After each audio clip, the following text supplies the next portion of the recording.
오늘의 주요 뉴스입니다. 한국형 발사체 누리호가 오는 11월 네 번째 발사를 위해 막바지 준비 작업이 한창입니다. 성공적인 발사를 위해 운용 절차와 정상 작동 여부를 점검하며 준비하고 있습니다. 배드민턴 장애인 국가대표 선수 훈련 현장에 인공지능 코치가 도입됐습니다. 선수들의 스윙 자세와 동선을 인식하고 셔틀콕의 궤적까지 추적해 개인별 맞춤형 훈련을 제공합니다. 뇌에 삽입하는 전극의 수명을 3배가량 늘리는 나노 코팅 기술이 개발됐습니다. 딱딱한 실리콘 대신 유연한 플라스틱인 폴리카보네이트를 활용해 잘 휘어지는 전극을 개발해 수명을 기존 한 달에서 3달 가까이 늘렸습니다. 국내 연구팀이 재활용할 수 있는 고체 고분자 전해질을 개발했습니다. 촉매가 필요 없는 고분자 전해질을 설계해 전기차, 휴대전화 배터리에서 한 번 쓰이고 버려지는 한계를 극복했습니다. 여러분 안녕하십니까? 사이언스투데이 시작합니다. 한국형 발사체 누리호가 오는 11월 2년 반 만에 네 번째 발사를 준비하고 있습니다. 성공적인 발사를 위해 운용 절차와 정상 작동 여부를 꼼꼼하게 점검하며 준비하고 있는 모습이 공개됐습니다. 그 현장을 임늘솔 기자가 다녀왔습니다. 2021년 발사를 시작으로 총 3차례 우주를 향해 날아올랐던 한국형 발사체 누리호. 이번 4차 발사는 처음으로 민간 체계 종합기업이 구성품 참여업체 관리부터 단전기체 조립까지 제작 전 과정을 총괄합니다. 한국형 발사체 고도화 사업을 통해 발사체의 경쟁력을 높이고 국내 우주산업 생태계의 역량을 강화한다는 계획입니다. 이번 발사에는 차세대 중형위성 3호와 함께 산하견이 개발한 큐브 위성 12기가 부탑재 위성으로 실립니다. 특히 위성에 사용하는 하이드라진 연료의 중화 과정을 이번에는 해외의 도움 없이 국내 연구팀이 자체적으로 진행하고 있습니다. 하이드라진이라는 연료가 사실은 조금 위험하지만 그럼에도 불구하고 위성에서는 대부분의 이 추진자를 사용을 합니다. 지금까지 국내에서는 하이드라진을 실제 충전한 사례가 없었는데 국내 최초로 이제 국내 충전을 하게 되고요. 성공적인 누리호 4차 발사를 위한 현장 점검도 꼼꼼하게 진행되고 있습니다. 발사체 구조와 엔진이 극 좋은 환경에서도 정상적으로 작동하는지 확인하는 과정이 중요합니다. 이 과정을 통해 기술적 안정성을 높이고 발사 당일 발생할 수 있는 변수들을 최소화할 수 있기 때문입니다. 수축을 한 상태에서 정상적으로 작동을 하는데 문제가 없는지를 보는 게 첫 번째 목적이라고 보시면 되겠고요. 이런 과정들을 통해서 전체적으로 발사체가 발사 운용을 수행하는 과정을 문제없이 수행할 수 있는가를 보는 것을 두 번째 목적이라고 보시면 되겠습니다. 누리호 4차 발사는 오는 11월 전남 고흥에서 우주로 힘차게 날아오를 예정입니다. YTN 사이언스 임늘솔입니다. 키스트와 서울대학교 공동연구팀이 뇌에 삽입하는 전극의 수명을 3배가량 늘리는 나노 코팅 기술을 개발했습니다. 연구팀은 딱딱한 실리콘 대신 유연한 플라스틱인 폴리카보네이트를 활용해 잘 휘어지는 전극을 개발해 수명을 기존 한 달에서 3달 가까이 늘렸다고 밝혔습니다. 또 전극 표면에 물과 만나면 부풀어 올라 단백질과 세포가 달라붙지 못하게 하는 100나노미터 두께의 특수 코팅을 추가해 오염을 방지했다고 설명했습니다.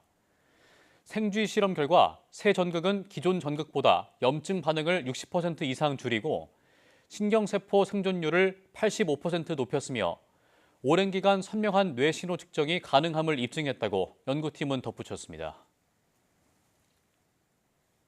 부산대학교와 인하대학교 공동연구팀이 재활용할 수 있는 고체 고분자 전해질을 개발했습니다. 연구팀은 촉매가 필요 없는 동적 공유결합 기반 고분자 전해질을 설계해 전기차, 휴대전화 배터리의 핵심 부품인 전해질이 한 번 쓰이고 버려지는 한계를 극복했다고 밝혔습니다. 이 전해질을 리튬 금속 전지에 적용한 결과 오랜 시간 안정적인 구동과 전극 계면 접착력 향상이 확인됐다고 설명했습니다. 또 사용 후 용매 처리로 전해질 고분자와 리튬이엄을 분리하고 소재 자체를 다시 전해질로 재사용하는 것도 가능하다는 점을 입증했다고 덧붙였습니다. 요즘 인공지능과 다른 분야와의 융합을 의미하는 AX가 사회 각 분야로 확산하고 있는데요. 배드민턴 장애인 국가대표 선수 훈련 현장에 인공지능 코치가 도입됐습니다. 이승규 기자가 보도합니다. 구기 종목 가운데 가장 빠른 속도를 자랑하는 셔틀콕으로 재미와 건강을 모두 챙길 수 있는 배드민턴. 배드민턴은 지난해 파리 패럴림픽에서 은메달과 동메달을 획득한 우리나라 대표 효자 종목이기도 합니다. 그런데 최근 장애인 국가대표 선수들의 실력을 향상시키기 위해 인공지능 기술이 훈련 현장에 도입됐습니다. 시설이라든지 시스템이라든지 이런 부분들이 제가 처음에 운동 시작했을 때하고 지금하고는 굉장히 많이 이제 과학적으로 많이 변한 것 같아요. 지금까지는 선수마다 신체 조건과 특성이 달라 경기 영상을 분석하고 훈련에 적용하는 데 한계가 있었습니다. 하지만 국내 기업이 개발한 인공지능 코칭 솔루션은 스윙 자세와 동선을 인식하고 셔틀콕의 궤적까지 추적해 선수 개인별 피드백이 가능합니다. 이런 기술이 가능한 건 훈련 현장에서 촬영한 10,000세트의 영상을 데이터화해 인공지능에 학습했기 때문입니다.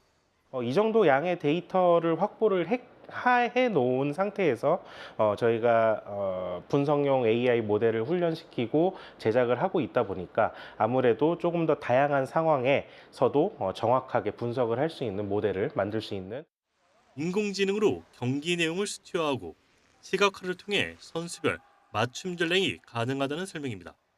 경기 데이터 분석을 기반으로 한 인공지능 코칭 솔루션이 선수들의 성장과 도전을 돕는 제3의 팀원이 될지 주목됩니다. YTN 사이언스 이성규입니다. 적당한 매운맛이 심뇌혈관 질환 위험을 낮출 수 있다는 연구 결과가 나왔습니다. 중국 청도 의대 연구팀이 30에서 79세 성인 5만 4천여 명을 조사한 결과 주 6, 7일 고추를 먹는 사람은 거의 먹지 않은 그룹보다 허혈성 심장질환 위험이 14%, 뇌혈관 질환이 12%, 허혈성 뇌졸중도 15% 낮았다고 밝혔습니다. 또 섭취 빈도가 높을수록 위험이 줄었고 특히 중간 정도 매운맛에서 효과가 가장 뚜렷하게 나타났다고 말했습니다. 연구팀은 고추의 매운맛 성분인 캡사이신이 체내 수용체를 활성화해 혈관 염증을 줄이고 혈관을 확장시켜 혈액순환을 개선하는 것으로 보인다고 설명했습니다. 환경부는 강원도 삼척시 광동댐이 가뭄 주의 단계에 진입해 댐 용수 비축에 들어갔다고 밝혔습니다. 광동댐은 한강 권역의 골지천에 위치해 태백시와 정선군, 삼척시에 하루 3만여 톤의 생활공업 용수를 공급하고 있습니다. 현재 댐 저수량은 480만 톤으로 예년의 55% 수준이며 특히 지난달 댐 유역 강우량이 예년의 10%에 불과해 저수율이 계속 하락하고 있습니다. 지난 3일 낙동강 권역 안동댐과 임하댐에 이어 이번에 광동댐까지 환경부가 관리하는 댐 34개 가운데 3곳이 가뭄 주의 단계에 진입했습니다. 집안 침하가 사회재난 유형에 추가돼 다음 달 2일부터 시행됩니다. 행정안전부는 국무회의에서 이 같은 내용의 재난 및 안전관리 기본법 시행령 개정안이 의결됐다고 밝혔습니다. 이번 개정안은 최근 잇따른 집안 침하 사고에 따른 인명재산 피해를 막기 위한 조치를 담았으며 국토교통부가 재난관리 주관기관으로 명시됩니다. 또한 대규모 인파가 몰리는 행사와 시설에 대한 안전관리 실태조사도 매년 실시하도록 규정했습니다. 재난 피해자와 그 가족을 돕기 위해 한전, 가스공사 등 지원기관을 지정해 긴급 서비스도 제공할 수 있도록 했습니다.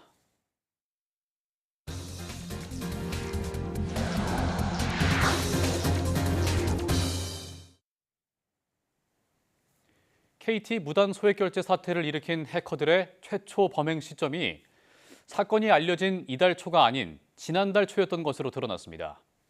언론 보도를 통해 사건이 공론화되기까지 한 달이란 시간이 걸린 셈인데 그 사이 KT 측 대응이 부실했다는 지적이 나옵니다. 김태민 기자가 보도합니다. KT가 수사기관으로부터 무단 소액결제 피해를 처음 통보받은 건 지난 1일입니다. KT 측은 뒤늦게 사태 파악에 나섰고 나흘 뒤인 5일에서야 비정상 결제를 차단해 추가 피해를 막았습니다. 9월 5일 새벽 긴급하게 비정상 결제 패턴에 대한 차단, 그리고 소액 결제 한도 축소, 라는 조치를 즉시 시행하였습니다. 이를 통해 피해 확산을 최소화하였고 하지만 무단 소액결제 피해가 처음 시작된 건 이보다 한 달이나 앞선 지난달 초였던 것으로 드러났습니다. 지난달 5일 2건으로 시작한 무단 소액결제 피해는 한 자릿수에 머물다 21일을 기점으로 크게 늘었습니다. 해커들이 예행 연습을 마치고 본격적인 범행을 시작한 것으로 추정할 만한 대목입니다. 특히 수사기관의 피해 접수 통보가 이뤄진 뒤 아무런 조치를 하지 않은 이틀 사이 100건이 넘는 피해가 더 일어났습니다.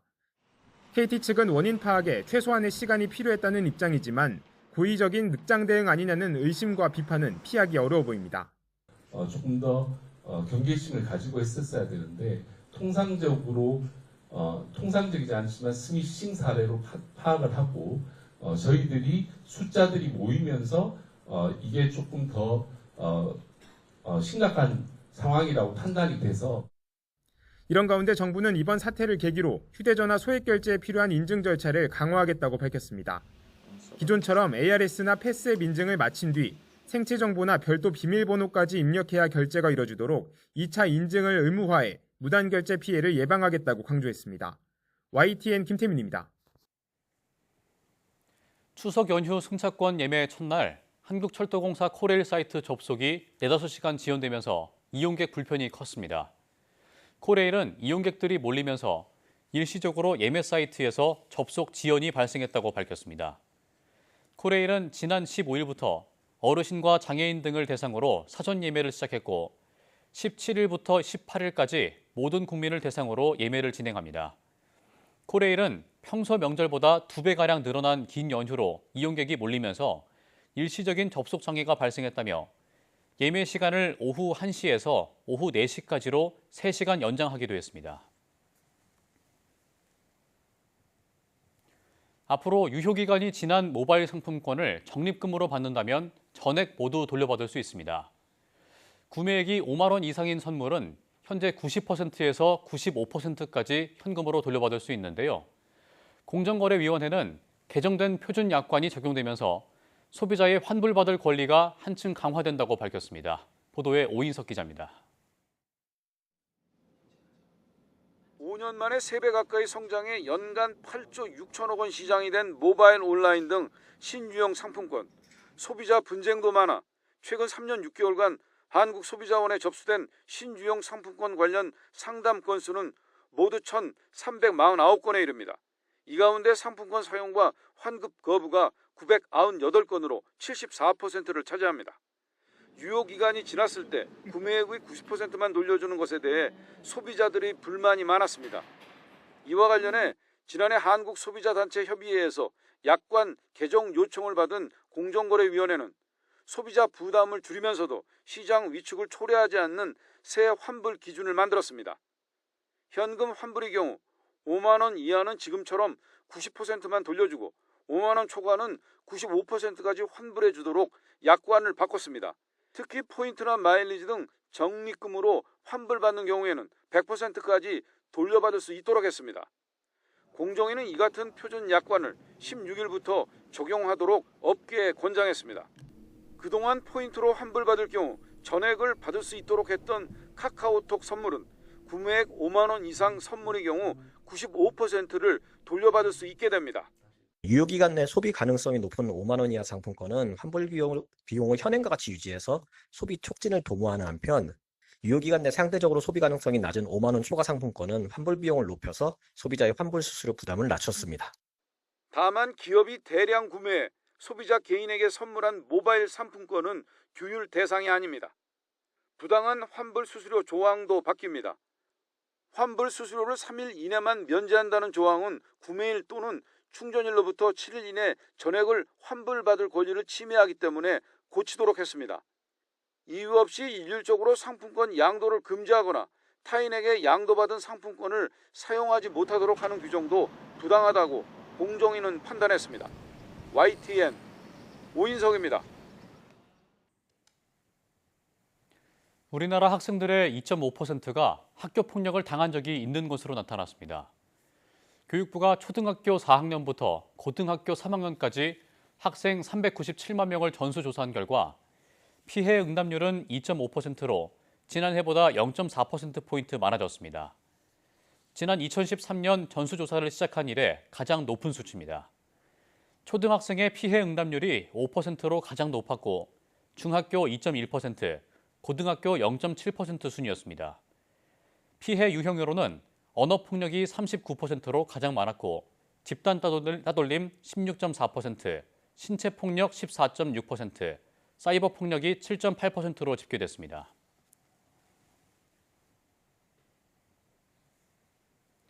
출생률이 줄면서 소멸 위기를 겪는 지역이 전국에 꽤 많습니다. 경남 통영의 한 섬에서는 소멸 위기를 벗어나기 위해 지역 주민들이 두 팔을 걷어붙였다고 합니다. 어떤 이야기인지 임형준 기자가 소개합니다. 경남 통영에서 배로 1시간가량 떨어진 욕지도의 욕지초등학교. 전교생이 6명밖에 되지 않던 이 섬의 유일한 초등학교에 학생 3명이 올해 전학 왔습니다. 올해 이사 온 건 세 가족. 저희 애들 같은 경우는 이제 에너지도 많고 그래서 바다에서 놀 수 있는 그런 게 너무 좋아하는데 바다는 너무 멀고 그런 것도 있고 여기 저희가 여행을 왔는데 와보니까 너무 좋은 거예요. 그런데 조만간 두 가족이 더 이사 올 예정입니다. 이렇게 뭇에서 섬으로 이사하는 가족이 는 건 주민들의 노력 덕분입니다. 주민들은 학교 살리기 위원회를 꾸려 빈집을 확보하기 시작했고 전입하는 이웃이 생기면 새로 꾸며준다는 홍보를 해왔습니다. 이주 희망자에겐 집을 고쳐 보금자리를 마련하고 원래 집주인에겐 임대료를 주는 방식입니다. 인구가 줄면서 100년 전통의 학교가 문 닫을 수도 있다는 위기감에 주민들이 머리를 맞대 학교 살리기에 나선 겁니다. 폐교되는 학교에 100주년이 무슨 의미가 있느냐. 그래서 그 100주년 행사의 그 하나로 작은 학교 살리기를 우리 적극적으로 해야 되겠다. 어디서 살 거고 집을 마련해야 돼요. 지자체도 주택 공사비는 물론 임대료도 전액 지원했습니다. 욕지 들어오시는 분들이 아무 재정적인 부담을 가지지 않고 할 수 있도록 우리 추진위원회하고 주민들하고 잘 의논해서 진행하도록 그래야 하겠습니다. 애들한테 좀 희망을 갖고 학교 생활을 할 수 있도록. 아이 하나를 키우는 데는 온 마을이 필요하다는 말이 있습니다. 이곳 욕지도에선 마을을 살리는 데는 아이들이 필요하다는 말로 통할 것 같습니다. 욕지도 주민들이 학교 살리기에 나선 것도 마을의 소멸을 막으려는 절박한 심정일 때문일 겁니다. YTN 임영준입니다. 청년층은 일자리와 진학을 위해 수도권으로 향하고 있는 반면 중장년층은 직장과 자연 환경을 이유로 수도권을 떠나고 있는 흐름이 이어지고 있습니다. 통계청이 최근 20년간 수도권 인구 이동을 집계한 결과 19세에서 34세 청년층은 직업과 교육의 이유로 지속적으로 순유입되고 있는 것으로 나타났습니다. 반면 40세에서 64세 중장년층은 자연 환경과 주택, 직업 등을 이유로 2007년부터 순유출이 지속되고 있는 것으로 나타났습니다. 지난 20년간 수도권 전체적으로 보면 2011년 처음으로 수도권에서 순유출이 발생한 뒤 2017년 순유입으로 전환됐고 이후 순유입이 지속되고 있습니다. 유네스코 세계자연유산으로 지정된 전남 신안 지역 섬이 해양 쓰레기로 몸살을 앓는 것으로 나타났습니다. 환경단체 녹색연합은 지난 4월부터 우리나라 해양보호구역 전수조사에 나선 결과 임자도를 비롯한 전남 신안섬 해안 곳곳이 쓰레기로 뒤덮인 것을 확인했다고 밝혔습니다.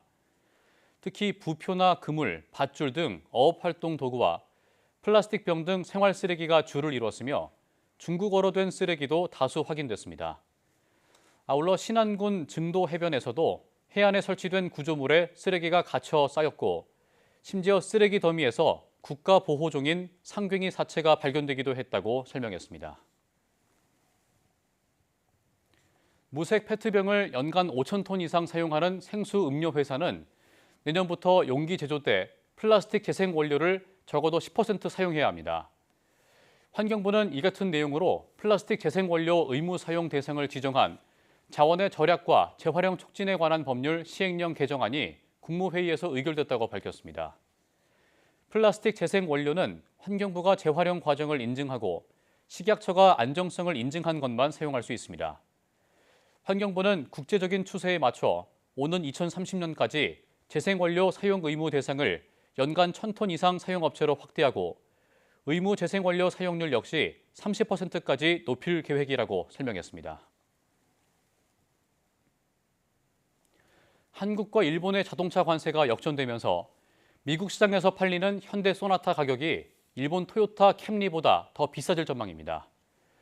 관세가 15%로 낮아진 일본과 달리 한미 관세 협상 후속 협의가 교착 상태에 빠지면서 자동차 산업의 경쟁력 저하가 우려되고 있습니다. 박기환 기자가 보도합니다. 현대자동차 미국 홈페이지에 적힌 준준형 세단 소나타 2025년형의 가격은 26,900달러입니다. 한미 FTA 덕분에 2.5%의 자동차 관세를 면제받아 미국에서도 가격 경쟁력을 갖춰 인기를 끌어왔습니다. 지난 4월부터는 한국산 자동차에 품목 관세 25%가 적용되고 있는데 일단 현대차는 모든 비용 부담을 떠안고 소비자 가격을 올리지는 않았습니다. We will always remain competitive and there are no plans to raise prices in the United States at this time. 대신 현대차 그룹은 관세 부담을 낮추기 위해 현지 생산 비중을 확대했습니다. 이런 분위기를 보여주듯 우리나라의 대미 자동차 수출은 품목 관세 부과 직전인 지난 3월부터 6달 연속 하락 행진을 이어갔습니다. 지난 7월 말 체결한 관세 협상에서 미국은 자동차 품목 관세 15% 인하를 약속했지만 대미 투자 패키지 등을 두고 양국의 줄다리기가 이어지자 미국은 모든 협의가 끝난 뒤 자동차 관세를 낮추겠다고 미루면서 압박 수단으로 활용하고 있습니다. 넉 달 넘게 관세 부담을 감당해온 현대차 그룹도 이제는 가격 인상이 불가피할 것이란 전망이 나옵니다. 한국산 자동차에 적용되는 품목 관세의 25%가 모두 소비자 가격으로 전가될 경우 소나타 한 대 가격은 33,625달러까지 높아집니다. 우리보다 앞서 15% 관세를 적용받는 일본 토요타의 인기 모델 캠리는 현재 28,400달러. 관세를 모두 반영해도 32,660달러 수준으로 오를 전망입니다. 가격이 강점이었던 소나타는 이제 캠리보다 1,000달러가 더 비싸져 경쟁력에서 뒤지게 된 셈입니다. 이런 상황에서 현대차와 기아가 대미 관세로 매달 각각 4천억 원과 3천억 원 규모 비용을 부담할 것이라는 분석도 나왔습니다. 25% 관세 부담을 안고 가야 하는 현대자동차는 현지 시간 18일 뉴욕에서 열리는 인베스터데이 행사에서 앞으로의 전략을 발표할 계획입니다. YTN 박경입니다. 한미 관세 후속 협상이 교착 상태에 빠진 가운데 여한구 통상교섭본부장이 미국 측과 협의를 마치고 귀국길에 오릅니다.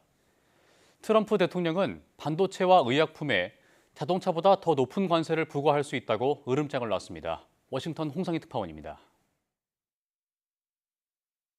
제이미슨 그리어 미 무역대표부 대표를 만난 여한구 통상교섭본부장은 이견을 좁히는 데 주력했습니다. 현재 후속 협상의 가장 큰 쟁점은 3,500억 달러의 대미 투자 대상 선정 방식과 이익 배분 문제입니다. 무역 장벽을 담당하는 그리어 대표가 직접 관여하는 사안은 아니지만 우리 정부의 입장을 설명하고 설득하는 데 주력한 것으로 전해졌습니다. 한국산 자동차도 일본과 마찬가지로 관세율을 낮춰달라는 요구와 함께 최근 조지아 구금 사태로 인한 전문직 비자 쿼터 신설도 집중 요구한 것으로 보입니다. 일본과 유럽연합 등의 자동차 관세를 25%에서 15%로 낮춰준 것에 대한 미국 자동차 업체들의 불만이 나오자 트럼프 대통령은 수익성이 좋은 반도체와 의약품에 더 높은 관세를 부과할 수 있다고 말했습니다. They paid nothing for years. Now they're paying 15%. And some things can pay more, like chips could pay more. Pharmaceuticals could pay more. You know, there's a bigger margin. 미국은 앞서 우리나라의 반도체와 의약품 관세에 최혜국 대우를 하기로 약속했지만 아직 문서화하지 않았기 때문에 안심할 수는 없는 상황입니다. 지난달 트럼프 대통령은 반도체에 100% 관세를, 수입 의약품에는 최대 250%까지 관세를 물리겠다고 엄포를 놓기도 했습니다. 트럼프 대통령은 연방대법원으로 넘어간 관세 소송에 대해서는 판결 결과에 자신감을 보였습니다. 트럼프 대통령이 반도체와 의약품에 대한 고율 관세 부과 가능성까지 언급하면서 후속 협상 장기화에 따른 우려도 더 커지고 있습니다. 워싱턴에서 YTN 홍상입니다.